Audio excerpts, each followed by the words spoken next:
नाजरीन आदाब। गालिब इंस्टीट्यूट के हम सब ड्रामा ग्रुप के ज़ेर एहतमाम ऑनलाइन प्रोग्राम मुलाकात एक फनकार से में आप सबका इस्तकबाल है। सबसे पहले मैं जनाब सलीम आरिफ साहब का शुक्रिया अदा करना चाहता हूं, जिन्होंने अपनी तमाम तर मसरूफियात के बावजूद आज के इस प्रोग्राम में शिरकत की मंजूरी फरमाई। नाजरीन, इससे पहले कि हम सब सलीम आरिफ साहब की गुफ्तगू से फैज़याब हों, मैं चाहता हूं कि मुख्तसरन हम सब ड्रामा ग्रुप और जनाब सलीम आरिफ साहब का तारुफ पेश करूं। हजरात, जैसे कि आपके इल्म में है, हम सब ड्रामा ग्रुप ड्रामे की दुनिया में एक मोतबर नाम है। इस ग्रुप की बुनियाद बेगम आबदा अहमद साहिबा ने 1974 में ऐसे वक्त में रखी जब दिल्ली में सकाफती और इदारों का हल्का खुसूसन उर्दू के ताल्लुक से बहुत महदूद था। इस ग्रुप के जरिए बहुत से ड्रामे स्टेज किए गए और बहुत से ऐसे कलमकार जिन्होंने खातिर खा पजराई न होने के सबब लिखना छोड़ दिया था, दोबारा लिखना शुरू किया और अपने फन की दाद वसूल की। आज हम फख्र के साथ कह सकते हैं कि जब भी दिल्ली के सकाफती इदारों की तारीख बयान होगी, हम सब ड्रामा ग्रुप का नाम निहायत एहतराम से लिया जाएगा। डॉक्टर रक्षंदा जलील साहिबा इस ग्रुप की चेयरपर्सन हैं, जो बराबर इस ग्रुप की तरक्की के लिए फिक्रमंद रहती हैं। डॉक्टर रक्षंदा जलील साहिबा दुनिया के बड़े ड्रामाई अदब पर गहरी नजर रखती हैं। फन ड्रामा पर आपकी तहरीरों को बतौर हवाला पेश किया जाता है। उनकी रहनुमाई में ग्रुप ने बहुत तरक्की की है। हमें ये बताते हुए फख्र का एहसास हो रहा है कि यह ग्रुप अब तक दिल्ली और बैरून दिल्ली 100 से ज़ायद ड्रामे स्टेज कर चुका है। जनाब सलीम आरिफ साहब का मुख्तसर वक्त में तारुफ मेरे लिए बहुत मुश्किल है। आप हमेशा नए मवाद की पेशकश के लिए फिक्रमंद रहते हैं। आपको नेशनल स्कूल ऑफ ड्रामा की जानिब से फेलोशिप दी गई। आपने फ्री प्रेस जर्नल मुंबई के लिए बहुत से मज़ामीन और ड्रामों के रिव्यू लिखे, जिन्हें इल्मी हलकों में निहायत कदर की निगाहों से देखा जाता है। इसके अलावा भी आपकी तहरीरें मुस्तकिल शाया होती रहती हैं। ताजमहल का टेंडर, कैफी साहब, गालिब नामा, खराशे, पीले पत्तों का बन, दिल चाहता है, बयान गालिब, अंदाज बयां और जैसे शानदार ड्रामों में बतौर हिदायतकार आपकी कारकर्दगी ने आपकी शोहरत और काबिलियत में चार चांद लगा दिए। फन की दुनिया में ऐसा बहुत कम होता है जब फन जात का बदल बन जाए। प्रोफेसर मोहम्मद काजिम साहब, जो आप आज सलीम आरिफ साहब से हम कलाम होंगे, उर्दू दुनिया में किसी तारुफ के मोहताज नहीं। वो दिल्ली यूनिवर्सिटी के शोबा उर्दू में प्रोफेसर हैं और उर्दू ड्रामों पर आपका नाम निहायत एहतराम के साथ लिया जाता है। अब मैं प्रोफेसर मोहम्मद काजिम साहब से दरख्वास्त करता हूँ कि गुफ्तगू का सिलसिला आगे बढ़ाएं। शुक्रिया। बहुत शुक्रिया डॉक्टर इदरीस साहब। ख्वातीन व हजरात, मुलाकात एक फनकार से हम सब ड्रामा ग्रुप गालिब इंस्टीट्यूट की जानिब से ये सिलसिला हर महीने जारी है। हर महीने ये सिलसिला का इनेकाद किया जाता है और गुज़िश्ता दिनों हम लोगों ने 4-5 महीने ये काम किए हैं। और आज जिस शख्सियत से हमने गुजारिश किया और उन्होंने अपना कीमती वक्त हमें दिया, वो शख्सियत हमाजहत शख्सियत है। जैसा कि डॉक्टर इदरीस साहब ने फरमाया कि आप अदब की दुनिया, टेलीविजन की दुनिया, फिल्म की दुनिया या थिएटर की दुनिया, इनमें कहीं भी तारुफ के मोहताज नहीं है। और आप गुज़श्ता 30-35 बरसों से मुस्तकिल थिएटर कर रहे हैं। टेलीविजन के लिए वो काम किए हैं आपने जो एक सनद है, मिसाल के तौर पर जिसको पीरियड डिजाइन कहते हैं। कि पीरियड डिजाइन सबसे मुश्किल काम होता है कि जब आप किसी चीज के लिए डिजाइन करते हैं, वो ड्रामे के लिए कर रहे हो या फिल्मों के लिए कर रहे हो या टेलीविजन के लिए कर रहे हो, और खास पीरियड को आपको दिखाना होता है, तो सबसे मुश्किल काम होता है। और वो मुश्किल काम सलीम आरिफ साहब मुसलसल करते हैं। ये नहीं कि 1-2 बार किया है, मुसलसल करते हैं। मिसाल के तौर पर टेलीविजन हमारे सामने भारत एक खोज हमारे सामने है कि किस तरह से वो हमारे शाह मैनेगल ने बनाया था उसे, और किस तरह से पीरियड को सामने लेकर के आता है। या गुलजार साहब ने मिर्जा गालिब जो सीरियल बनाया था, उसमें जो पूरा गालिब का अहद नजर आता है, या अब जैसे फिल्मों में हम अकबर का नाम लेते हैं तो पृथ्वीराज कपूर सामने आ जाते हैं, उसी तरह आज अब सूरत हाल ये है कि जब हम गालिब का नाम लेते हैं तो नसीरुद्दीन शाह की छवि हमारे सामने आ जाती है कि गालिब बिल्कुल ऐसे ही होंगे। और उस छवि को वो शक्ल देने में सलीम आरिफ साहब उनका को प्रेरित दिया जाता है कि इन्होंने वो तमाम चीजें डिजाइन की थी, वो सेट से लेकर के, प्रॉपर्टी से लेकर के, चीजों से लेकर के, इस तरह के मुसलसल बहुत सारे काम किए। चाणक्य आपने किया है, चंद्रकांता आपने किया है, इस तरह के टेलीविजन के लिए। उसी तरह से थिएटर के लिए भी आपने जिस तरह से जिसको कहिए कि संगमीरी काम किया है, और आपका काम जो है शायरी, खुतूत, अफसाने, ड्रामे, नॉवेल, यानी फिक्शन, नॉन फिक्शन, इन तमाम चीजों को लेकर के आप ड्रामे करते हैं, टेलीविजन करते हैं, फिल्में करते हैं। गुलजार के साथ आपने फिल्में की हैं, और वो तमाम फिल्में जो दस्तखत रखती हैं कि वो हुतुतु हो, माचिस हो, इस तरह की फिल्में उनके लिए आप असिस्टेंट डायरेक्टर के तौर पर रहे हैं, या उनके डिजाइन के तौर पर रहे हैं, या उसमें शामिल आप रहे हैं। ऐसी शख्सियत हमारे सामने है। और फराक ने कहा था कि तुम मुखातिब भी हो, करीब भी हो, तुमको देखूं कि तुमसे बात करूं। तो मामला ये है कि अब आपको हम देखें या बात करें, ऐसी शख्सियत हमारे सामने है, तो इसका फायदा उठाते हुए मैं ये, जैसा कि आप तमाम लोगों के इल्म में है कि इस मुलाकात का, एक जो फनकार से मुलाकात करते हैं, इसका फॉर्मेट ये है कि पहले फनकार के फन के किसी एक हिस्से को हम सुनते हैं, उसके बाद फिर उनसे हम उसके हवाले से, उनके कारनामों के हवाले से, उनकी शख्सियत के हवाले से गुफ्तगू करते हैं। तो मैं इनके हवाले से गुफ्तगू की जाए तो घंटों बातें की जा सकती हैं, और किताबें लिखी जा सकती हैं बहुत सारी, जितना काम है आपका। तो ये है कि वो बोले तो बातों से फूल झड़ते हैं, ये बात है। तो चलो बात करके देखते हैं। तो मैं बहुत ही एहतराम के साथ, बहुत ही खुलूस के साथ, मोहब्बत के साथ जनाब सलीम आरिफ साहब से गुजारिश करूंगा कि बराए करम आपको, एक बहुत मार्वेलस प्रोडक्शन है आपका गालिब नामा, दस्तखत है वो भी, कि जिसको मौसीकी, गालिब के खतूत, और वो पूरा पीरियड जो सामने लाने के लिए जिस तरह के आपने माहौल तैयार किया था स्टेज पर, और वो ड्रामा सिर्फ हिंदुस्तान नहीं बल्कि गैर ममालिक में भी पेश किया गया, और न सिर्फ पेश किया गया बल्कि वो बहुत सराहा गया, उसकी मांग रहे, और अब भी पेश किया जाता है। तो मैं सलीम आरिफ साहब से गुजारिश करूंगा कि बराए करम आप अपनी पसंद से, मेरे ख्याल से गालिब नामा से का हिस्सा, जो खतूत का हिस्सा है, वो पेश करें। उसके बाद फिर आप जनाब सलीम आरिफ साहब सुनते हैं। बहुत शुक्रिया, आपने ये इस काबिल समझा कि आपके इस प्लेटफॉर्म पर मैं आऊं और आप सबसे मुखातिब हूं। गालिब नामा का जैसे आपने जिक्र किया, ये 2002 में मैंने तैयार किया था, और इसकी वजह बड़ी साफ यूं थी कि गालिब पर कोई अच्छा प्ले मुझे नजर नहीं आ रहा था, और टेलीविजन पे गुलजार साहब के साथ मैं उसमें शामिल था, और मिर्जा गालिब जैसा टेलीविजन शो आ चुका था।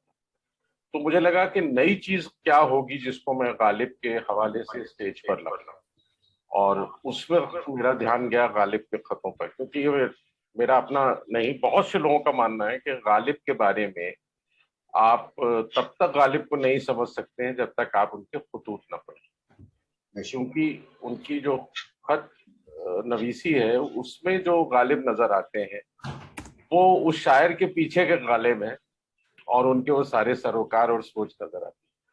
तो फिर मैंने बहुत सारे उनके जो खत मुझे मिले उनको मैंने पढ़ा। खलीक अंजुम साहब की 4 किताबें खतों की थी, उनके कंपाइलेशन, उसको मैंने पूरा पढ़ा। फिर उसमें से मैंने मुख्तलिफ मसाइल पर गालिब के जो अलग अलग खत में कहीं कुछ हिस्से थे उसको जोड़कर मैंने थीमेटिकली 8 खत बना लिए। उसमें गालिब की शख्सियत, उनके खानदान के बारे में जो गालिब ने कहा था, अलग अलग खतों में उसको जोड़कर खत बनाया। एक उनका बहुत ही मजेदार रोजे के ऊपर और दिबाचे के ऊपर जोड़कर एक खत बनाया, दिल्ली की तबाही पर बनाया। तो वो 8 खत एक तरह से गालिब के 8 ओपिनियंस कह लें, मेमोइर्स कह लें, म्यूजिंग्स कह लें, आप उसको जो भी नाम देना चाहें, लेकिन वो उस वक्त के बहुत अहम दस्तावेज है, खासतौर से गालिब की अपनी जिंदगी से जुड़े हुए। तो वो फिर मैंने उसको, खत पढ़ने के साथ मैं खत पढ़ता था, और जसविंदर सिंह उसमें गजल गाते थे गालिब की, कुलदीप सिंह साहब ने कंपोज की थी वो गजलें। और वो जैसा आपने कहा उसको हमने फिर यहाँ पर किया था, पहले नेहरू सेंटर में हुआ, फिर टाटा में हुआ, फिर उसके बाद हम लोग उसको करने न्यूयॉर्क गए, एलिस टिली हॉल जो वहाँ का बहुत ही मशहूर ऑडिटोरियम है, वहाँ पर किया हमने।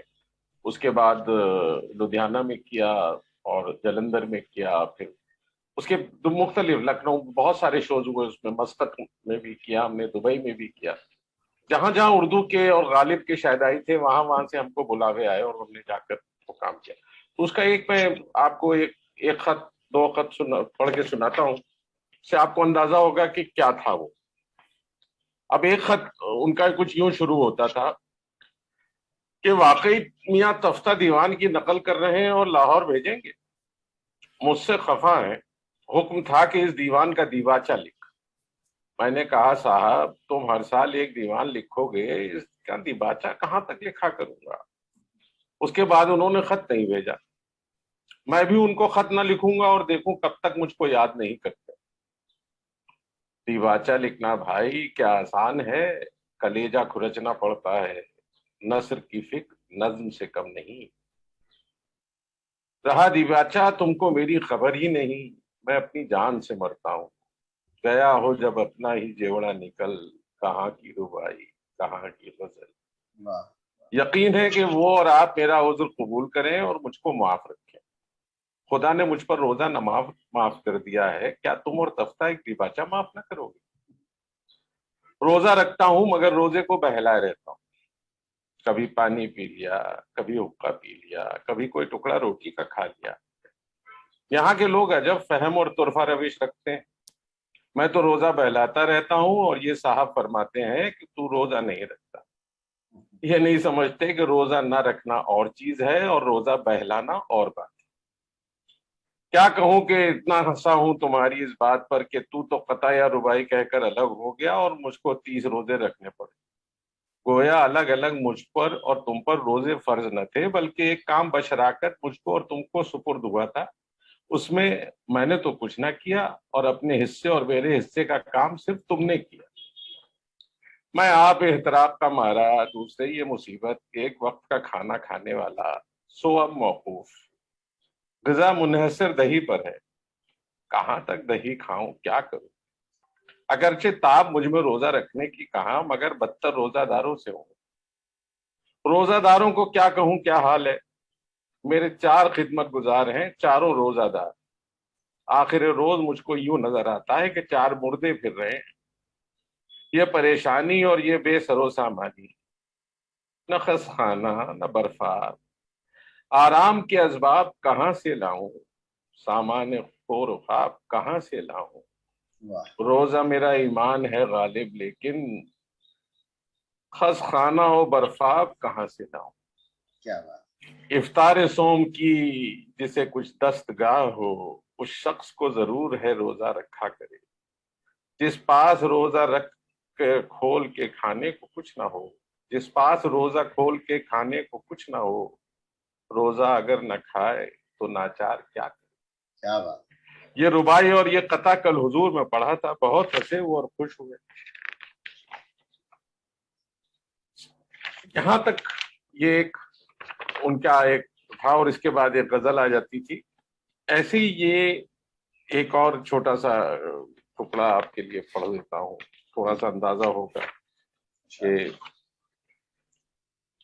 दिल्ली की तबाही पर उनका एक मैंने 4-5 हिस्से जोड़कर एक खत बनाया था। भाई क्या पूछते हो क्या लिखो, दिल्ली की हस्ती मुनहसर कई हंगामों पर थी। किला, चांदनी चौक, हर रोज बाजार जामा मस्जिद का, हर हफ्ते सैर जमुना के पुल की, हर साल मेला फूल वालों का। ये 5 बातें अपने ही। फिर कहो दिल्ली कहाँ, हाँ कोई शहर कलमरोए हिंद में इस नाम का था। परसों में सवार होकर कुओं का हाल मालूम करने गया था। मस्जिद जामा होता हुआ राजघाट दरवाजे को चला। मस्जिद जामा से राजघाट दरवाजे तक बेमुमालका एक सहरा लकोदक है। ईंटों के ढेर जो पड़े हैं वो अगर उठ जाएं तो हू का मकान हो जाए। याद करो मिर्जा गौहर के बागीचे के इस जानिब कोई बांस नशेब था, अब वो बागीचे के सहन के बराबर हो गया। यहाँ तक कि राजघाट का दरवाजा बंद हो गया, फसील के कंगूरे खुले रहे, बाकी सब अट गया। कश्मीरी दरवाजे का हाल तुम देख ही गए हो।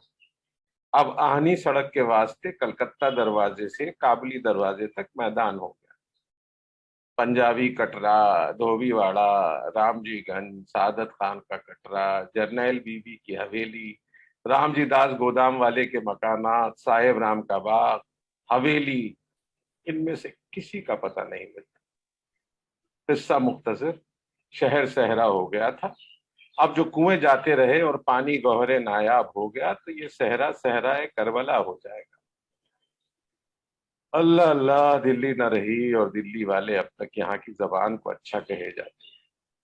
ओ अरे हुस्ने इत्तेफाक, अरे बंदा खुदा, उर्दू बाजार न रहा, उर्दू कहाँ, दिल्ली कहाँ। वल्लाह अब शहर नहीं है, कंप है, छावनी है, न किला न शहर न बाजार न नहर। ओ मियाँ सैयद ज़ादा या ज़ादा, दिल्ली के आशिक दिलदादा, ढहे हुए उर्दू बाजार के रहने वाले, हसद से लखनऊ को बुरा कहने वाले, न दिल में महरो आज़म और न आंख में हया व शर्म। निजामुद्दीन ममनून कहाँ, ज़ौक़ कहाँ, मोमिन खां कहाँ। एक आजुर्दा सो खामोश, दूसरा गालिब वो बेखुदो मदहोश। न सुखनवरी रही न सुखनदानी, किस बिरते पर दिखता पानी। हाय दिल्ली, वाय दिल्ली, भाड़ में जाए दिल्ली। ये एक और खत का हिस्सा था। तो ये इस तरह के 8 थे और इसके बाद गजल आ जाती थी, कोई उम्मीद पर नजर नहीं आती। और एक उसके साथ एक थी, ये न थी हमारी किस्मत के विसाले यार होता। तो इस तरह के खतों के मफहूम से मिलते हुए थीम के हिसाब से हमने उनकी गजलें उसके साथ जक्सटापोज करके स्टेज पर किया था। और ये रीडिंग और सिंगिंग का बड़ा अच्छा एक कंबाइंड प्रोडक्शन था, जिसकी तर्ज पर बाद में बहुत सारे प्रोडक्शन थे। जी जी, बहुत शुक्रिया सलीम आरिफ साहब। ख्वातीन हजरात, आपने देखा कि एक तरफ गालिब के खतूत के हिस्से, जिनको किस फनकारी से मुख्तलिफ हिस्सों को, मुख्तलिफ टुकड़ों को जोड़कर एक ऐसा खत तैयार किया गया कि जो अपने आप में ऐसा लगता है कि ऐसे कई बार तहकीक में हमारे सामने आया है कि इस तरह के कई जाली खतूत आए हैं कि कई खतूत के हिस्सों को जोड़कर बता दिया कि ये खत हमारे नाना को या हमारे परनाना को लिखा गया था। तो ऐसे ही ऐसा लगता है कि एक नया खत गालिब का हमारे सामने आया है, और जिस फनकारी से आपने उसे तरतीब दिया है, ये आपका हिस्सा है। एक तरफ गालिब का खत और दूसरी तरफ आपका ये पढ़ना, जिस तरह से आपने इसकी हैरत की कि एक एक हर्फ, एक एक लफ्ज नगीने की तरह हमारे सामने चमकता हुआ नजर आया।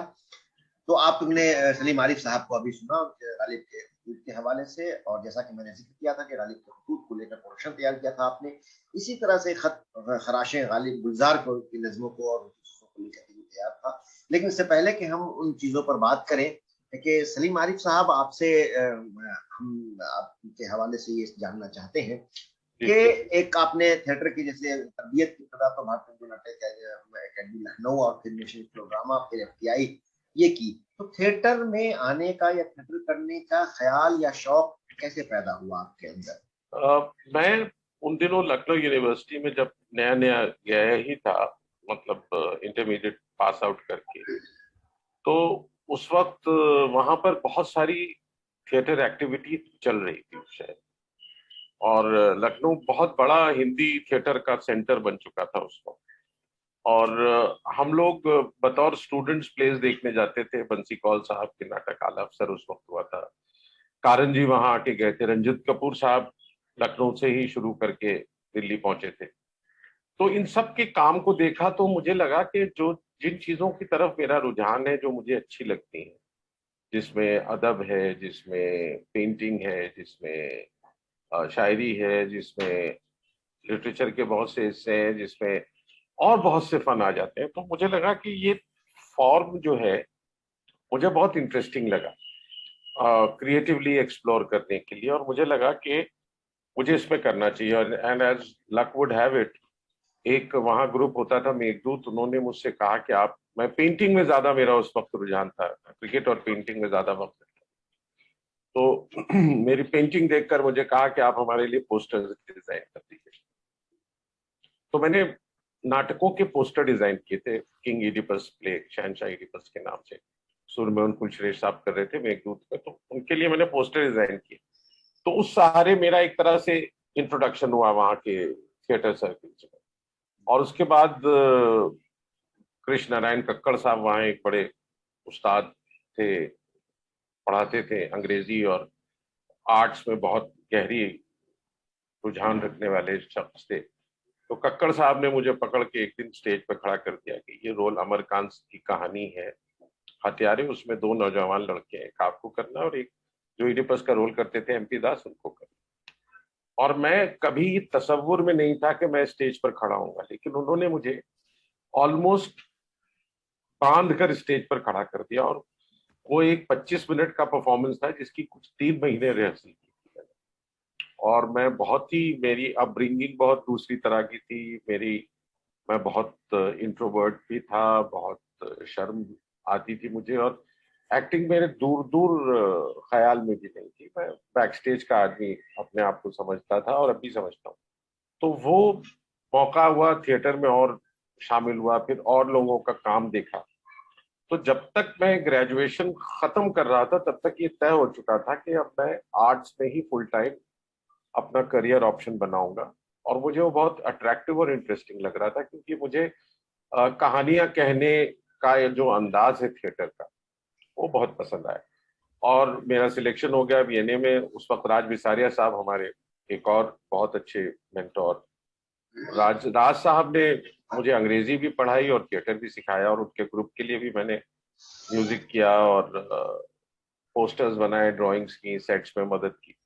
तो एक तरह से मैं जुड़ गया बैक स्टेज से। और फिर बीएनए की ट्रेनिंग खत्म होते होते मेरा selection national school of drama में हुआ। नेशनल स्कूल ऑफ ड्रामा में सिलेक्शन होना अपने आप में बहुत मायने इसलिए रखता था कि फिर मैं जहनी तौर पर इस बात से आजाद हो गया था कि मुझे अब अपने घर की तरफ से कोई भी मदद चाहिए अपने करियर, क्योंकि मुझे स्कॉलरशिप मिल गई थी और तकरीबन घर वाले मुझे राइट ऑफ कर चुके थे कि अब ये अल्लाह ही बेहतर करनी, क्या करेंगे। क्योंकि मेरी दिक्कत ये थी कि माशाल्लाह मेरे सबसे बड़े भाई वो इंजीनियर, चीफ इंजीनियर रहे हैं इलेक्ट्रिक, उसमें रियाद इलेक्ट्रिक कंपनी में। उसके बाद उनसे छोटे एमडी हैं, एक इसमें डॉक्टर हैं प्रॉपर, और उसके बाद उन्होंने बहुत सारे एनजीओ और उसको हैंडल किया। एक डच एनजीओ के एशिया इंचार्ज रहे हैं वो। तो मेरे ऊपर तो बहुत ज्यादा ये प्रेशर था कि मुझे कोई एक रवायती पढ़े लिखे लोगों वाला कोई काम करना चाहिए, और जाहिर है कि सर्विसेज में जाना चाहिए या उसमें जाना चाहिए। और मुझे कभी ये अपने आप को मैं उस रोल में देख ही नहीं पाता था, क्योंकि मुझे वो एक हद के बाद बहुत अजीब लगता था। और मैंने कुछ अफसरों को देखा मंत्रियों के साथ, तो उसके बाद मुझे अफसरशाही से इतनी तरह से एक अजीब तरह से रिपल्शन हुआ, क्योंकि मुझे लगा कि इसको करने के लिए यार ये सब करना, तो मैं बहुत ही इंडिपेंडेंट फ्रेम ऑफ माइंड वाला शख्स था। और मैं फिर आर्ट्स में आ गया, और एनएसडी खत्म करते ही फिर मैंने उनसे कहा, मोहन मारिशी साहब उस वक्त डायरेक्टर थे, उनसे कहा कि मैं हबीब साहब के साथ, मेरा बड़ा दिल है काम करने का, हबीब तनवीर साहब के साथ। तो मुझे फेलोशिप मिली, मैं हबीब तनवीर साहब के साथ और कावलम नारायण पनिक्कर के साथ, रतन टीएम साहब के साथ और बीवी करन के साथ, इनके साथ इनके रीजन्स में इन्हीं के ट्रूप्स के साथ काम करने गया। और मेरा सब्जेक्ट ये था कि मैं देखूं ये लोग कैसे ट्रेडिशनल चीजों को अपने काम में इस्तेमाल करते हैं, Indian traditional performing art forms. तो मेरा सबसे ज्यादा वक्त हबीब साहब के साथ बीता, उसके बाद पनिक्कर साहब के साथ बीता, और मैंने उन दोनों से बहुत कुछ सीखा। और वो खत्म कर रहा था, मुझे फिर एक असाइनमेंट मिल गया। 25 साल नेशनल स्कूल ऑफ ड्रामा के कंप्लीट हो रहे थे, उसकी एग्जीबिशन डिजाइन करनी थी मुझे, जो बर्लिन जा रही थी। और उस एग्जीबिशन को डिजाइन करते हुए मैं स्कूल के साथ जुड़ा रहा, स्टूडेंट्स की मदद करता रहा, स्पीच में, दूसरे कामों में, और डिजाइन में एक्टिव रहा। वो खत्म कर रहा था, अपना उत्सव 86 में हुआ था, उसमें मुझे मौका मिला कि मैं दिल्ली के 24 मॉन्यूमेंट्स की लाइटिंग और स्टेजिंग करूं। वो मैंने किया, उसका ऑर्गेनाइजिंग कमेटी में था। और वो खत्म होते होते श्याम बेनेगल साहब भारत एक खोज प्लान कर रहे थे, उनका न्योता आया कि आ जाइए। और मैं श्याम बेनेगल साहब से नीतीश रॉय साहब के साथ मिला, और श्याम बेनेगल साहब ने मुझे भारत एक खोज की रिसर्च और कॉस्ट्यूम डिजाइनिंग के लिए तैनात कर दिया।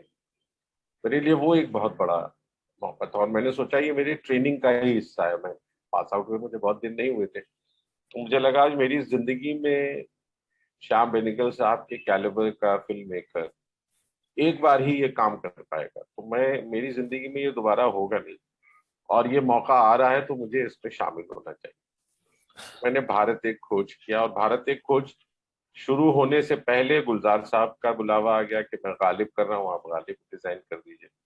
तो मैंने मिर्जा गालिब डिजाइन किया। मिर्जा गालिब कर खत्म हुए ये दोनों प्रोग्राम्स, तो चंद्र प्रकाश द्विवेदी साहब आ गए कि मैं चाणक्य बना रहा हूँ, आप मेरे लिए कीजिए।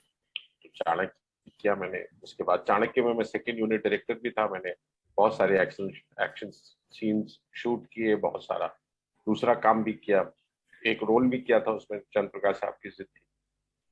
और चंद्रकांता एक उस वक्त नीरजा जी ने बनाया था, नीरजा गुलेरी साहिबा ने, उसको डिजाइन किया। उसके कैरेक्टर वो मेरे लिए बहुत बिल्कुल मेरे बचपन की याद दिवाली चीजें थी। तो मैं जो भी मेरे दिमाग में और जहन में आता था वो मैंने, जैसे यक्कू का उसमें एक बड़ा कैरेक्टर पॉपुलर हुआ था, तो मैं जो मुझे फैंटेसाइज कर सकता था वो मैंने उसका पूरा मजा लिया उस प्रोग्राम में। और उसके बाद फिर गुलजार साहब ने कहा, मैंने कहा मैं बोर हो गया हूँ ये काम करके, अब मैं कुछ नया करना चाहता हूँ। तो गुलजार साहब ने कहा आप मेरे साथ काम कीजिए। तो मैं उनको असिस्ट करने लगा, उनके साथ टेलीविजन शोज किए, किरदार किया। फिर उसके बाद गालिब तो कर ही चुका था मैं, फिर किरदार के बाद मैंने माचिस फिल्म में एसोसिएट डायरेक्टर, उन्होंने मुझे प्रमोट कर दिया। और उसके बाद हुतुतु और मनमोहन सिंह साहब कैमरामैन, उनकी एक फिल्म थी उसमें काम किया। तो दो चार काम ऐसे कर और मैं टेलीविजन के लिए इंडिपेंडेंट डायरेक्शन शुरू कर चुका था 94 में। नटखट रानी नाम से एक प्रोग्राम बनाया था, साथ साथ नाम से एक और शो बनाया था। तो इस तरह के प्रोग्राम डायरेक्शन भी कर रहा था और इन लोगों के साथ भी काम कर रहा था। और उसी बीच में थिएटर में नसीर भाई ने इस पतापा के नाम से एक शो किया, उसको मैंने डिजाइन किया उनके लिए। उसके बाद दिनेश ठाकुर साहब के लिए डिजाइनिंग की। और 2002 से फिर मैं जब टेलीविजन में भी मुझे ये लगा कि अब डायरेक्टर का रोल खत्म हो चुका है, तो मैं फिर फुल टाइम थिएटर जो मुझे करना था, मैं अपना वक्त अपने हिसाब से बांट सकता था। और पहला जो प्ले मैंने किया वो ताजमहल का टेंडर था। उसके बाद खराशे का मौका यूं आया, और खराशे इसलिए बहुत इंपॉर्टेंट है क्योंकि उसने एक नया ट्रेंड शुरू किया थिएटर में, यानी नज्मों और कहानियों को जोड़कर पहली बार स्टेज पर किसी ने प्रेजेंट किया था उसको। और वो मुझे आज भी याद है कि गुलजार साहब ने बड़े शक से मुझे कहा था, और उनको शक क्या था, डर एक खदशा था, और उन्होंने मुझसे शेयर किया था। उन्होंने कहा नहीं, आपकी नज़में हैं, आप ले जाइए, आप जरूर इसको कीजिए स्टेज पर। मगर मुझे ये नहीं समझ में आता है कि ये मेरी नज़में सुनते हुए लोग कहानी कैसे देखेंगे, और कहानी देखने के बाद मेरी नज़में कैसे सुनेंगे, ये जुड़ेंगी कैसे। तो मैंने उनसे ये कहा था कि मैं कर लेता हूँ, आप देख लीजिए, अगर आपको ठीक लगेगा तो फिर मैं उसको स्टेज पर करूँगा। और मैंने उस वक्त उसको शुरू किया नज़में।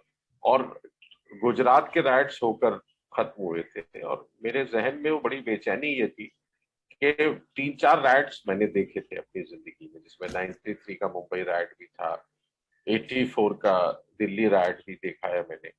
तो मुझे ये था कि ये राइट होते क्यों हैं, और ये बार बार किस तरह से क्यों होते हैं।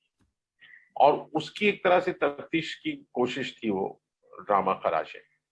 तो वो गुलजार साहब की राइटिंग में मुझे एक ऐसा राइटर मिल गया जिसने पार्टीशन भी देखा था और जिसने ये सारे हंगामे भी देखे थे।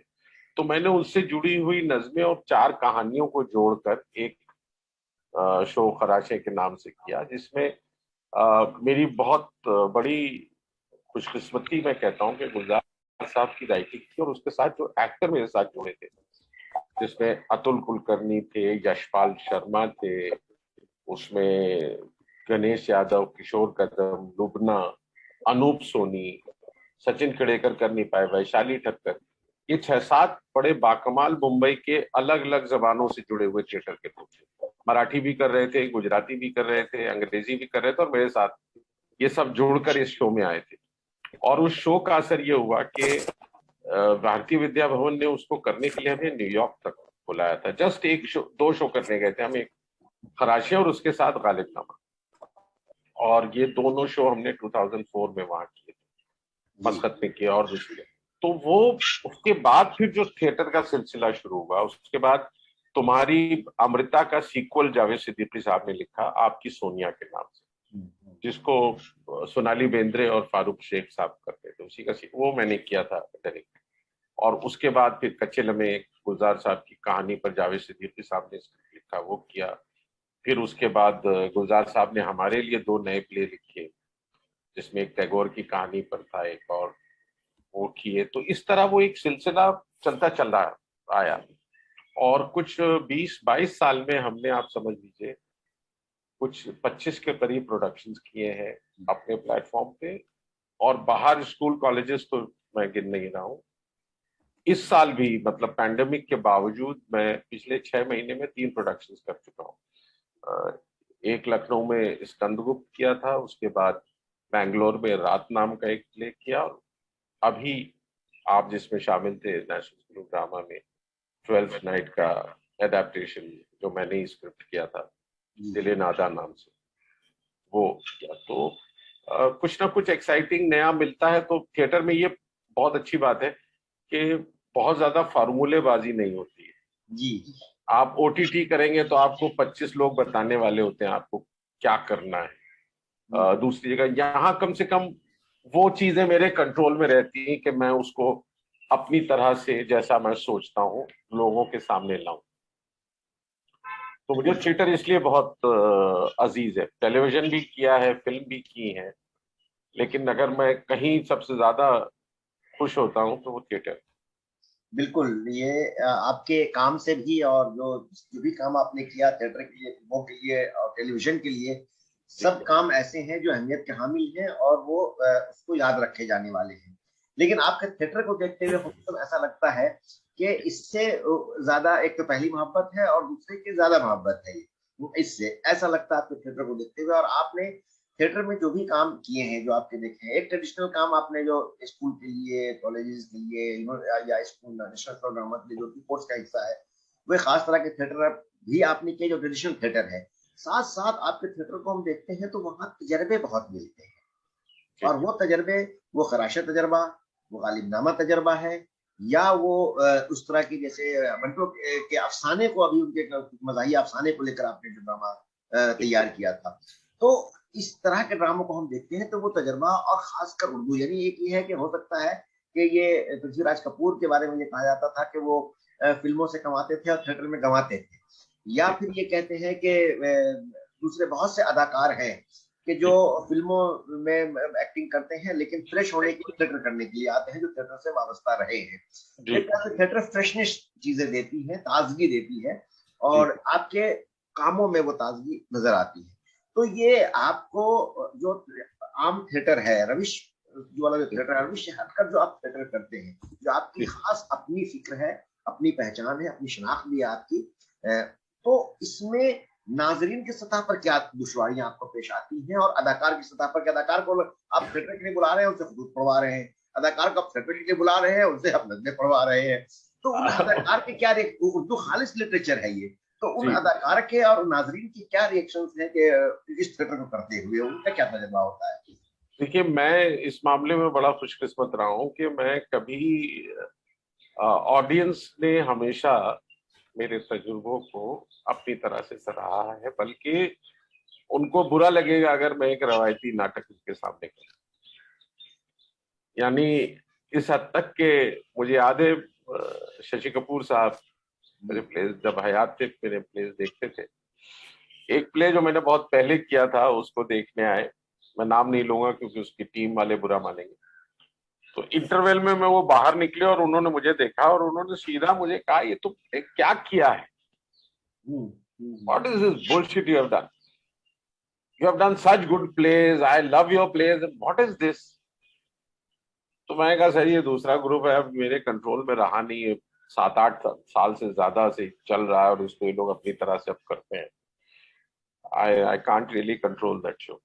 तो कुछ नहीं, उन्होंने जाने दिया। लेकिन मैं ये आपसे सिर्फ इसलिए बात कह रहा हूँ कि वो जिस उम्मीद को लेकर आए थे, उनको वो उम्मीद पूरी होती नजर नहीं। उनको लगा रहे यार ये तो बिल्कुल जो दूसरे लोग करते हैं उससे थोड़ा ही फर्क काम, तो बहुत रेडिकली नया एक्साइटिंग काम नहीं। तो वो एक जाहिर है उसमें रिस्क है, उसमें खतरे बहुत हैं, क्योंकि उसमें कमर्शियल पोटेंशियल हम अपनी तरह से ढूंढते हैं। कमर्शियल पोटेंशियल इस सेंस में कि ऑडियंस है, पैसे के लिए नहीं। और वहां पर मुझे ये मेरे दोस्त अदाकार बहुत काम आते हैं, जैसे हर्ष छाया है, अतुल कुलकर्णी है, यशपाल शर्मा है। ये लोग आके जब एक्सपेरिमेंटल काम करते हैं तो इनके बहाने बहुत से लोग आते हैं और फिर उनको वो प्ले अच्छा लगता है। यानी हमसफर प्ले जो मैं नहीं कर पा रहा हूँ अभी क्योंकि हर्ष शूटिंग्स में बिजी है, वो पिछले 10 साल से हम लोग कर रहे हैं और बहुत जगह किया है, यूएस में भी टूर किया और शहरों में इंडिया के बहुत किया। वो प्ले आज भी उतना ही फ्रेश लगता है और हम सब लोग उसको फ्रेश बनाए रखने की अपनी तरह से पूरी कोशिश करते हैं। मगर बात ये कि आज अगर वो नाटक देखा जा रहा है तो इसलिए देखा जा रहा है कि बहुत सी रिपीट ऑडियंस देखने आती है। बहुत से वो लोग हैं जो, एक ताजमहल का टेंडर 20 साल से चल रहा है दिल्ली या मुंबई के स्टेज पर, उसके पृथ्वी पर टिकट्स नहीं मिलते। वो एक्सपेरिमेंटल फॉर्म का ही नाटक है, सिर्फ उसमें राकेश बेदी हैं, उसमें अंजन श्रीवास्तव आ जाते हैं, उसमें और दूसरे एक्टर्स आ जाते हैं, तो एक ऑडियंस के लिए थोड़ा सा इंटरेस्ट बढ़ जाता है, लेकिन इवेंचुअली वो देख के प्ले ही जाते हैं। तो एक्सपेरिमेंटल काम करते हुए ये अदाकार मुझे बहुत काम आ जाते हैं। दूसरी बात ये है कि हबीब साहब ने मुझे एक बात कही थी कि स्टेज पर ऐसा कुछ भी मत करो जिससे कहानी में कंफ्यूजन पैदा हो। ऐसा कोई भी तजुर्बा मत करो जिसको देखकर ऑडियंस कहानी को लेकर कंफ्यूज। तो वो एक सीख मेरे साथ हमेशा रहती। दूसरा उनसे जो मैंने सीखा वो फ्लुएंसी ऑफ नैरेटिव है। यानी उनके नाटकों में अगर आप देखें तो नाटक पानी की तरह बहता है, कब शुरू हुआ कब खत्म हुआ उसमें कोई फेड आउट फेड इन का बहुत ज्यादा गुजार नहीं होता, और वो एक सीन खत्म हो गया दूसरा सीन शुरू हो जाता, उसकी एक रवानी है, जो रवानी बड़ी खूबसूरत बड़ी अच्छी लगती है।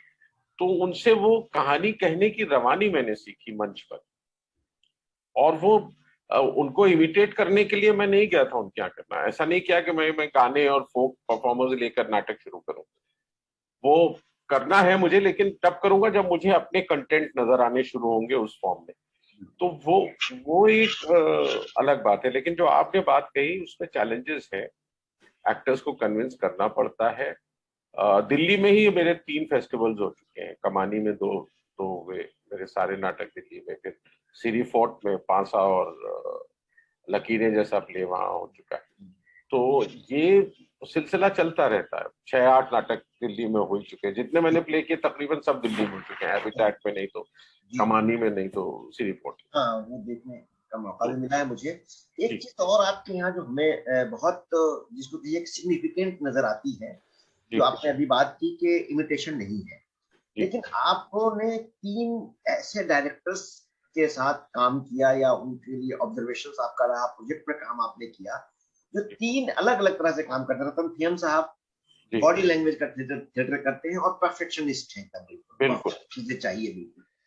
अभी साहब बिल्कुल इनफॉर्मल थिएटर करते हैं, अवामी थिएटर करते हैं कि कोई फॉर्मेलिटी ये नहीं है, कोई बहुत नहीं है। हमने उनको डायरेक्शन देते हुए भी देखा, मुझे मौका मिला है कि वो पानी की तरह जो आपने कहा जो बहते हैं, अदाकार अपने तौर पर उसको ले जाते हैं, लेकिन कंटेंट पर उनकी पकड़ रहती है कि कंटेंट आप अपने फन का मुजाहरा कीजिए। और केन पानीकर साहब बिल्कुल फॉर्मल थिएटर करते हैं, खासकर संस्कृत थिएटर बिल्कुल ये बिल्कुल 3 अलग अलग हम स्कूल कह सकते हैं, इंडियन थिएटर के प्रोमिनेंट स्कूल। इन 3 लोगों के साथ काम करने के बाद आपके यहाँ कहीं इमिटेशंस तो नजर नहीं आता है, लेकिन वो इनकलाब नजर आता है जो थिएटर को लेकर के। इनकलाब से मुराद मेरी ये है कि बिल्कुल अलग तरह का एक थिएटर और इनोवेटिव थिएटर के। हबीब साहब ने भी इनोवेटिव थिएटर किया, लेकिन उस तरह का नहीं था। केन पानीकर आज संस्कृत ड्रामे को लेकर बहुत इनोवेटिव काम कर रहे हैं, परंतु हम तो करते ही रहते हैं ये। तो आपने जैसे कुछ लोगों ने किया कि जैसे इस्मत आपा के नाम नसीर साहब ने 3 कहानियों को लेकर खुद किया, रत्ना ने किया और हिबा ने किया, वो 3 कहानियों को लेकर किया। या इस्मत मंटो हाजिर हो किया गया, तो सिर्फ कहानी की गई या कहीं कहीं कुछ हिंदी में भी जैसे लंबी कविताओं को पेश किया गया। लेकिन आपका जो थिएटर देखने को मिलता है वहां शायरी भी है, खुतूत भी है, फिक्शन भी है।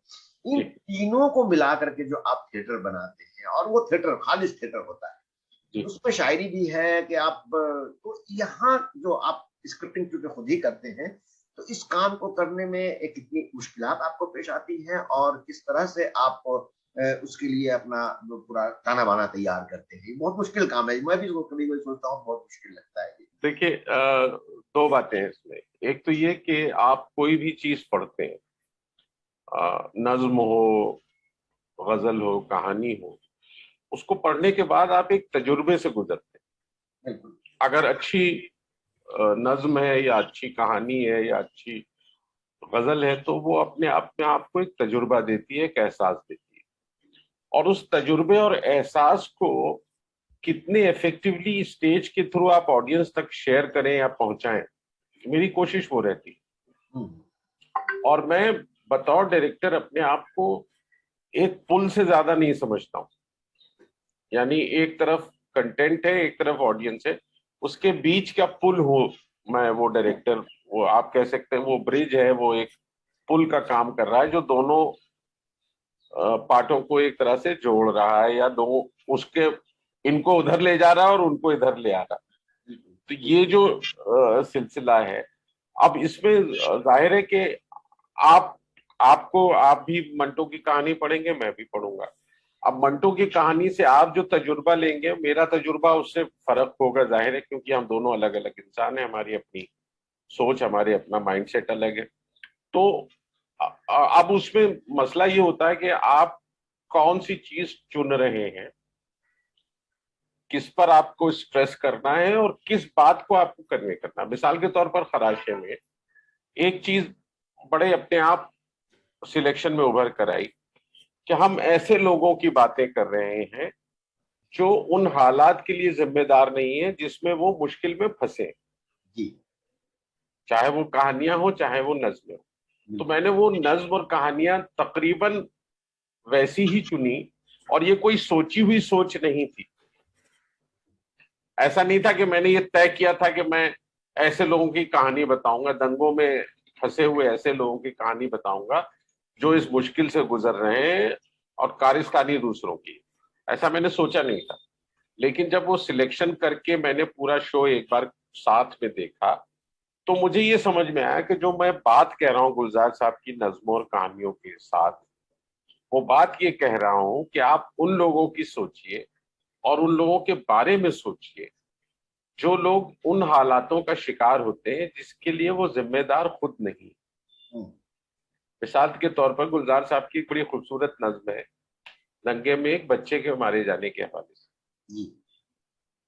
कि अब वो नज्म का मफहूम ऐसा है कि एक बच्चा है जिसका मजहब उसने नहीं चुना, उसे माँ बाप से विरासत में मिला था। ये मुल्क भी उसका चुनाव नहीं था, हिंदुस्तान, वो भी उसको माँ बाप के थ्रू मिला था। नाम उसको वो भी उसके थ्रू मिला। तो ये सारी वो चीजें हैं जिसके लिए वो बच्चा जिम्मेदार नहीं है। फिर क्यों 7 बरस के बच्चे को दंगे में आपने मार डाला? तो अब ये जिस वक्त आप ख्याल ऑडियंस को कह रहे हैं नज्म के रूप में, जब आप सुना रहे हैं, तो उसमें हम कोशिश ये करते हैं कि उसको बहुत गहरा रंग ना दें, हम उसको इतना ट्रांसपेरेंट रखें कि ऑडियंस अपना भी एक मायने अगर खोजना चाहे या ढूंढना चाहे उसमें तो मिल जाए उसमें। यानी किसी खास रंग में उसको काढ़ कर हम नहीं दिखाते। और ये मेरी चॉइस है एज अ डायरेक्टर कि मुझे इसको बहुत स्ट्रॉन्ग इंटरप्रेट करके नहीं करना है। अब उसमें एक कहानी है खौफ, एक ऐसे आदमी की कहानी जो बेकरी में काम करता है, दंगों के बाद निकला अपने घर जाने के लिए और अंदर से डरा हुआ है, क्योंकि उसने पिछले एक हफ्ते में बहुत कुछ देखा और उसके साथ बहुत कुछ हुआ है। उसके सामने लोगों को मरते देखा है, छुरा खाते देखा है। अब वो आदमी जा रहा है एक ट्रेन के कंपार्टमेंट में, वो चुन के ऐसे कंपार्टमेंट में जाता है जो अकेला हो। और उस कंपार्टमेंट में जाने के बाद जब ट्रेन चलती है तो कुछ देर बाद उसे एहसास होता है कि इसमें कोई और वो उस ट्रेन का कंपार्टमेंट का वो जो दूसरा आदमी है, ये उसको शक की निगाह से देख रहा है, उससे बचना भी चाह रहा है। और एक जगह एक पुल पर आकर ट्रेन रुक जाती है, जहां पर वो आदमी उसकी तरफ आ रहा है बढ़ता हुआ, जेब में हाथ डाले। अब ये आदमी को ये कन्विंस हो चुका है उस हालत में कि ये मुझे मार देगा, और ये उसको उठाकर पानी में फेंक देता है। अच्छा। और वो वही अल्लाह कह के गिरता है, और ये भी मुस्लिम है, वो सोच रहा था ये हिंदू है, लेकिन उसको कहता अरे मुसलमान था वो भी, मुझे तो। लेकिन वो कहानी वहां खत्म नहीं होती। वो शक में एक ऐसी स्ट्रेस में आकर, खौफ में एक ऐसी हरकत करता है जो उसने सोचा नहीं था उससे होगी। और वो घर में अपनी बीवी को कहता है कि मैं ये बात उसको समझाने के लिए क्या करता, नंगा हो जाता क्या। तो अब आप देखिए कि कहानी का क्लाइमेक्स आपको कहां लेकर जा रहा है, आपको इस सोच की तरफ ले जाके खड़ा कर रहा है। इमोशनल ट्रेजेडी की तरफ बात नहीं है, ट्रेजेडी हो गई है, लेकिन उस ट्रेजेडी के साथ आपको सोच ये दे रही है वो कहानी कि इस ऐसी सिचुएशन में आपके पास ऑप्शन क्या है। जब आपको लग रहा है कि आप नहीं मरेंगे तो दूसरा मार देगा, आप नहीं मारेंगे, और उस पे आपसे खौफ में एक ऐसी हरकत हो जाती है जो आप नहीं करना चाहते, मगर उसके बावजूद ये ख्याल, एक तरफ अपनी जान बचाना है, दूसरी तरफ नंगा हो जाना है। अब एक शरीफ आदमी के लिए, एक ले मैन के लिए, ये दोनों ऑप्शन कोई बहुत अच्छे ऑप्शन नहीं है। लेकिन बात वहीं पे खत्म होती है, और वो कहीं ना कहीं मंटो की उस कहानी से जुड़ती है जाके के साला मिस्टेक हो गया, वो जो 3 लाइन की उनकी कहानी है। तो अब ये जो है, ये अब ये पूरी कहानी का उस आदमी की मेंटल जर्नी है जो अतुल कुलकर्णी मोनोलॉग की तरह उस प्ले में करता है। तो उसको देखते हुए आपको एहसास ही होता है कि ये आदमी किस जहनी उससे गुजरा सफर से।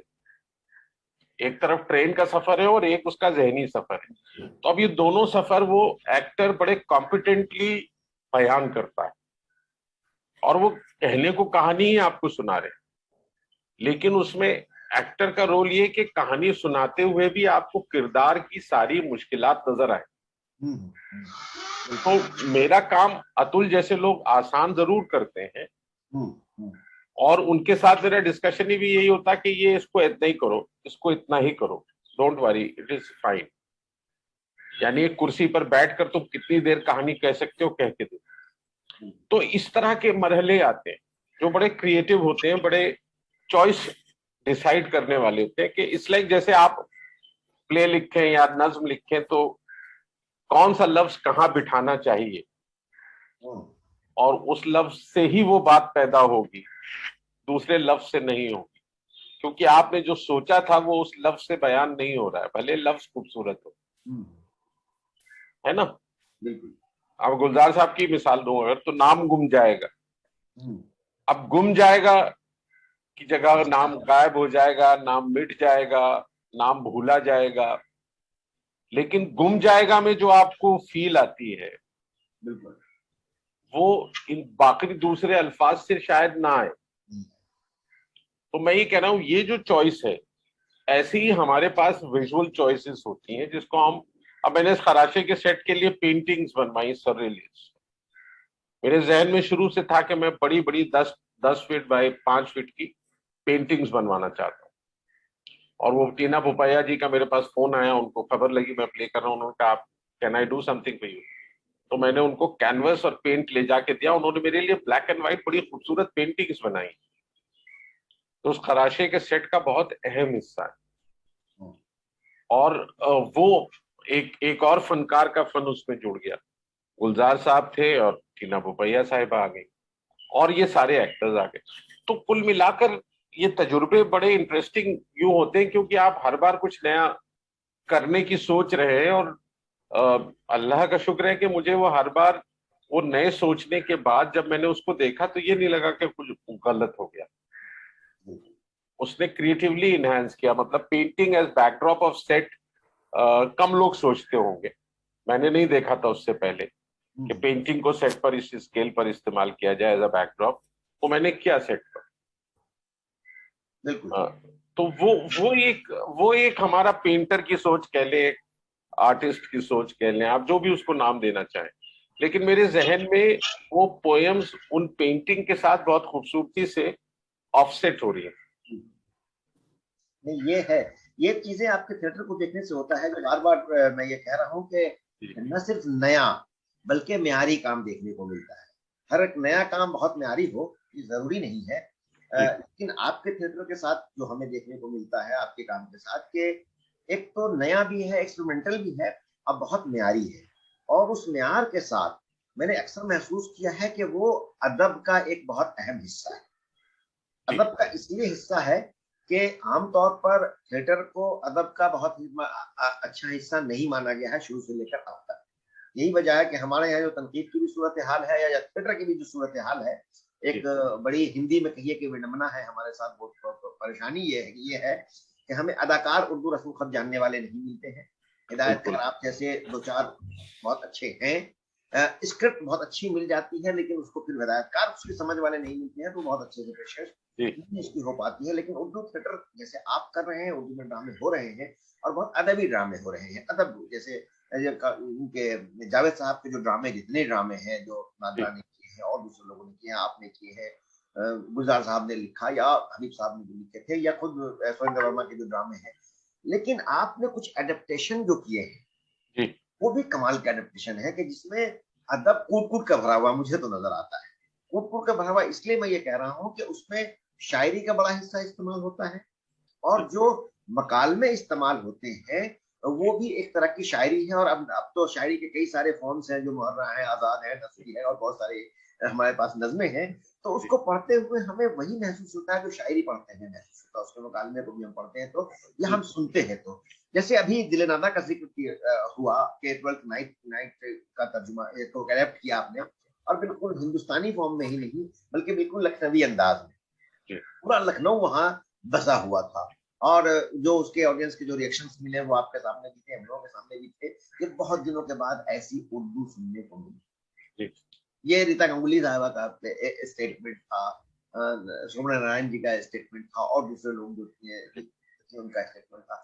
तो ये जो इस दौर में भी जिस तरह के थिएटर किए जा रहे हैं, आम सस्ते प्रोफेशनल जिसको कहने के लिए थिएटर किया जा रहा है, वैसे में कितना बड़ा चैलेंज आपको नजर आता है कि न सिर्फ म्यारी बल्कि अदबी थिएटर और इस तरह के थिएटर के लिए स्पेस बनाए रखना आपके लिए जो आप मुस्तकिल काम ये कर रहे हैं, उसमें कितनी दुश्वारियां का सामना करना?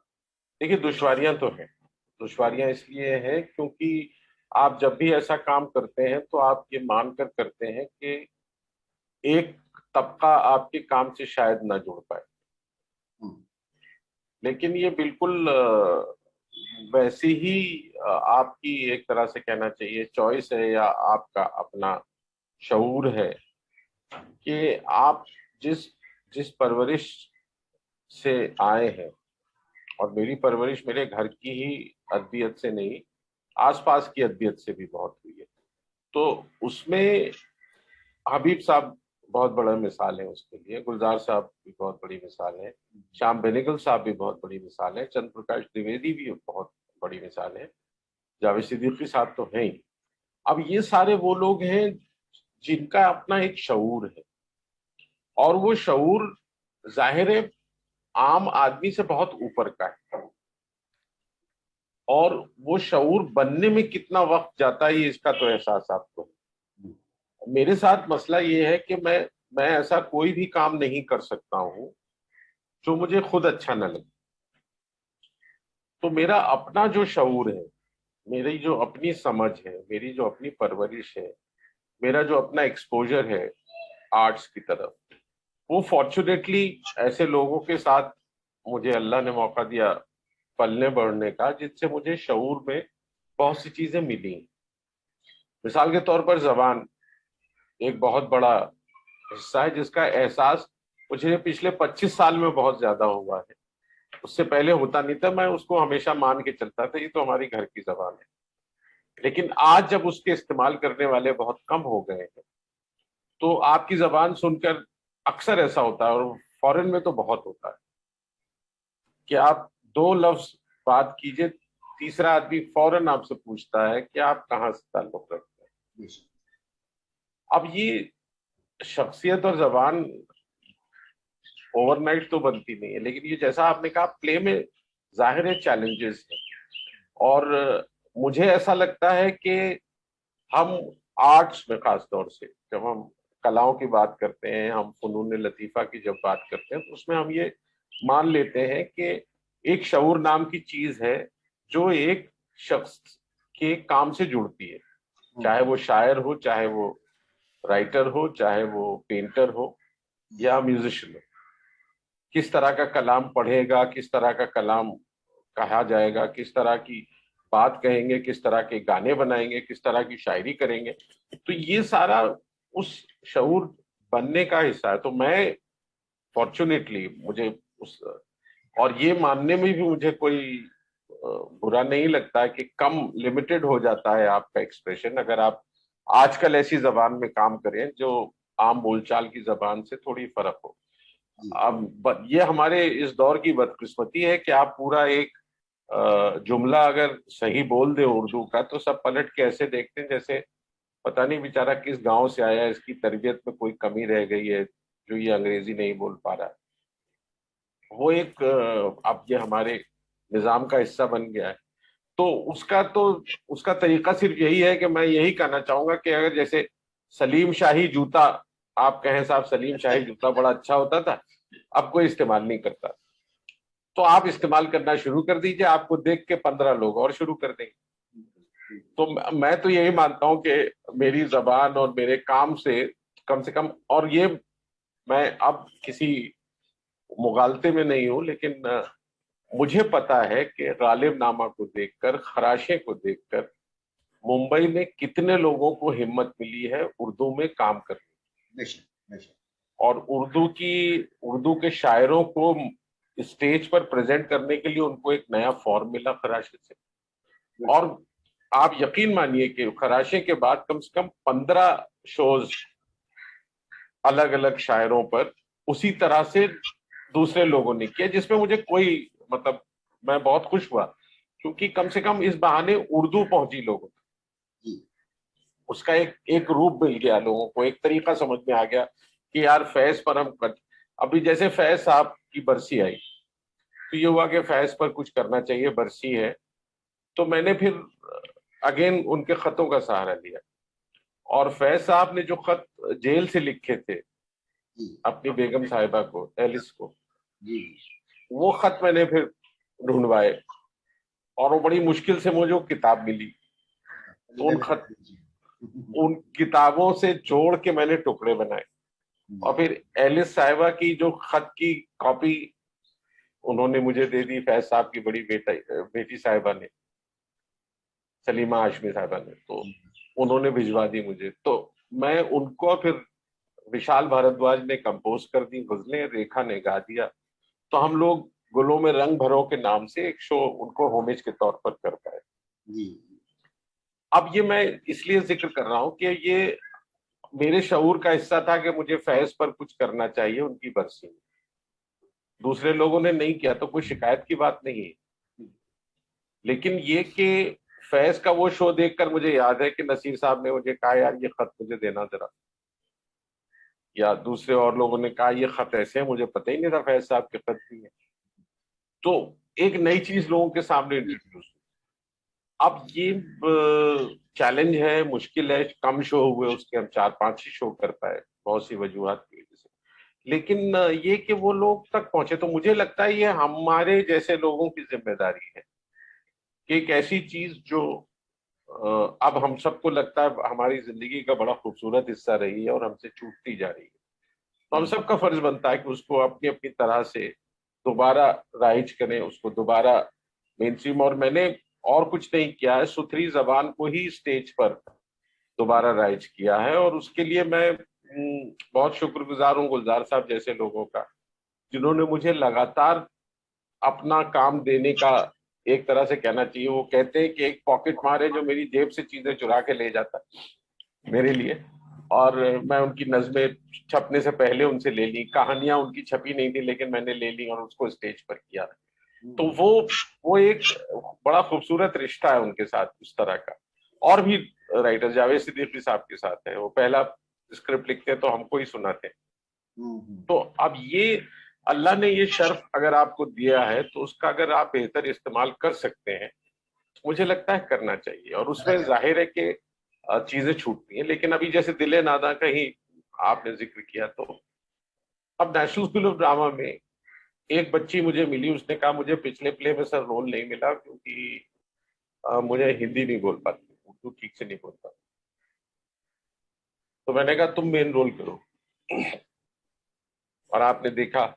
बिल्कुल बिल्कुल। मैंने उससे कहा तुमको जितना वक्त चाहिए लो, मैं तुम्हारे साथ हूँ, काजिम सर आ रहे हैं, जस्ट गो। तो आसाम की लड़की ने, जिसकी मादरी जबान वो बिल्कुल नहीं है, और आसाम के लड़के ने, दोनों ने उसमें काम किया। अब मुझे सिर्फ उससे अच्छी बात ये लगी कि इस बहाने उन्होंने मोमिन की शायरी समझ ली, जौक को जान लिया, गालिब को जान लिया, उसी काम के बहाने।